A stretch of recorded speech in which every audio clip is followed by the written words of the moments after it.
Bonjour à toi Globetrotter et bienvenue ici au 27e Festival des Globetrotters, édition 2015. Durant 2 jours et demi, eh bien, vous pouvez rencontrer des aventuriers, des Globetrotters, des routards, des tours du mondistes, un petit peu comme justement Siméon Baldi de Barral. Comment vas-tu bien ? Très bien, très bien, très bien. Merci d'avoir accepté cette invitation sur le plateau d'ABM TV. Tu es ici pour 2 jours et demi. Car tu nous présentes en fait un film, un documentaire qui dure 90 minutes, étant donné qu'avec ton cousin Alexandre, en 2012, vous avez fait un tour du monde de 14 mois à vélo. Donc c'est un sacré projet. Qui a eu l'idée en préambule de lancer l'autre là-dessus ?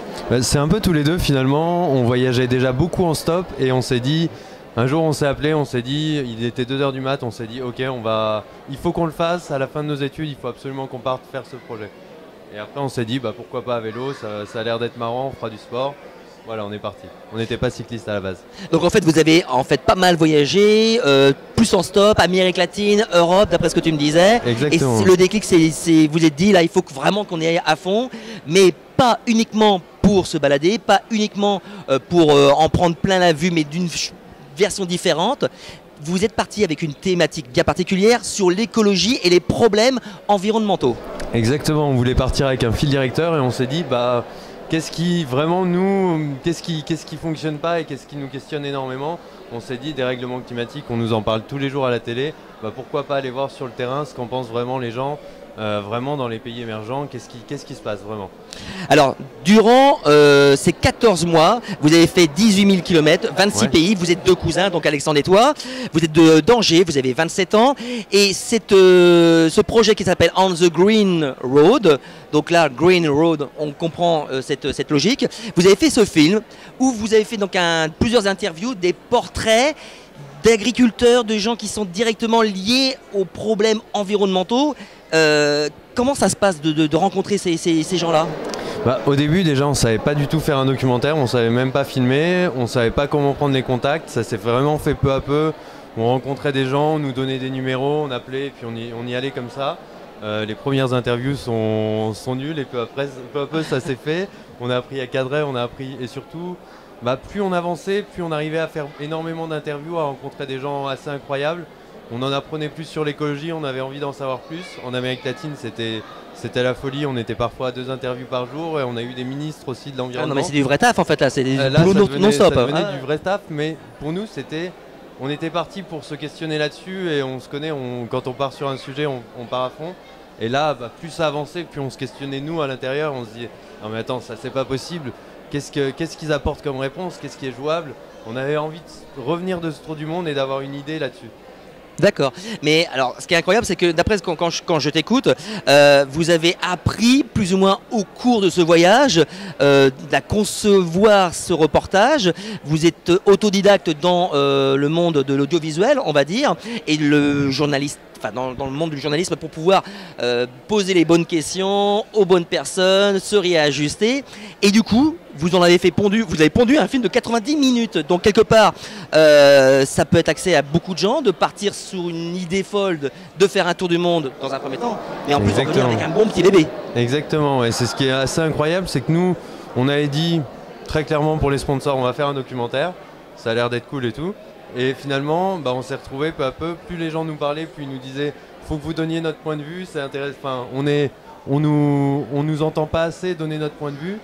Et les interviews étaient incroyables et on s'est dit oui, il faut vraiment qu'on y aille. Et tout le sujet s'est construit comme ça, au fur et à mesure des rencontres, au fur et à mesure de ce qui se passait. Quelles ont été vraiment les rencontres les plus incroyables qu'on peut voir dans ce documentaire, dans ce film ? Quelles ont été vraiment les gens les plus alarmistes, on va dire, sur les vraies raisons de cet environnement qui part un petit peu en live ? Alors, les plus alarmistes, je pense qu'on les a eu en Amérique du Sud sur la déforestation. On avait aussi des barrages en Asie du Sud-Est, mais nous, ce qui nous a le plus marqué, c'était les gens qui s'étaient remis en question. Par exemple, il y avait le président du mouvement des Sans-Terre en Bolivie, qu'on a rencontré totalement par hasard, on s'est ramené chez lui. On ne savait pas que c'était le président d'un mouvement très très important. Et finalement, lui, il disait « Moi j'ai déforesté, maintenant je ne le referai plus ». Et là, il y a des personnes comme ça qui avaient une humilité énorme et ça nous a énormément touchés. Ouais. D'accord. Et la vision avant de partir sur cet environnement-là, sur l'environnement qui part un petit peu justement pas comme on le souhaiterait, avant votre départ et cette vision du coup au retour de ce voyage, le avant-après, vous vous sentez comment? On a vraiment, faut vraiment qu'on s'inquiète? Quoi? Il faut vraiment qu'on s'inquiète, enfin. Ah, ouais, parce que là, on fonctionne pas dans un bon mode, mais en même temps, il y a beaucoup de moyens d'être optimiste aussi. Nous, c'est ce qu'on a vu, c'est des paysans qui nous parlaient de ça, mais avec le sourire, parce qu'ils voyaient le moyen de résoudre ça. Ils le voyaient très clairement, pour eux, c'était du bon sens. C'est juste qu'ils disaient, il y a un truc qui arrive là, qui est tout neuf, qui a 20 ans, 30 ans, qui est totalement débile, on fonctionne pas dans le bon sens, mais il y a quelque chose qui est jouable. Et ça nous a donné beaucoup d'espoir. Et aussi que les gens, en général, ils vont de l'avant et quand il y a un problème, ils vont pour le résoudre. Est-ce que c'est facile de se balader, de prendre du plaisir dans un tour de monde, mais en plus d'écrire un sujet? Ouais, c'est très très facile et c'est encore mieux. Pour moi, si j'avais pas eu ce sujet, je me serais moins éclaté. Vraiment parce que, en fait, ça nous permettait de faire des rencontres, de se retrouver à des endroits totalement improbables, de dormir dans des fermes assez souvent et ça nous ouvrait énormément de portes, tout ce documentaire. Siméon Baldi de Barral, un documentaire de 90 minutes, On the Green Road. Il y a l'affiche, pas l'affiche, mais le site internet, je vais y arriver, qui s'affiche juste ici. Merci d'être venu, mais ne bouge pas, car maintenant c'est l'interview du Globetrotter.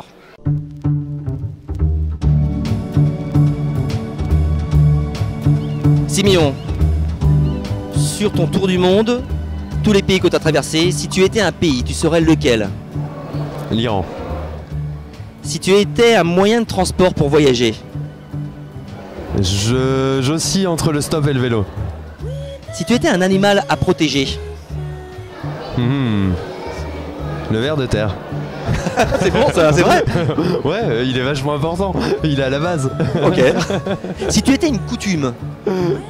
Une coutume, la Pachamama en Bolivie, la terre-mère, la terre nourricière. Si tu étais une langue étrangère? Je reste. Oh, l'espagnol. L'espagnol, il chante. Si tu étais une spécialité culinaire étrangère? Oh, wow. Il y en a beaucoup, il y en a énormément. Peut-être les plats végétariens en Inde, en général, ils étaient tellement bons que... Ah, je te suis là-dessus. Si tu étais un monument grandiose à visiter sur cette planète? Le Machu Picchu. Et finalement, si tu n'étais pas du tout un globetrotter, tu serais quoi? Tu serais qui? Un aigle.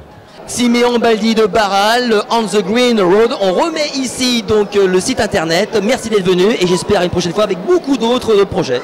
Ouais. À bientôt. À bientôt. Au revoir. Merci. Au revoir.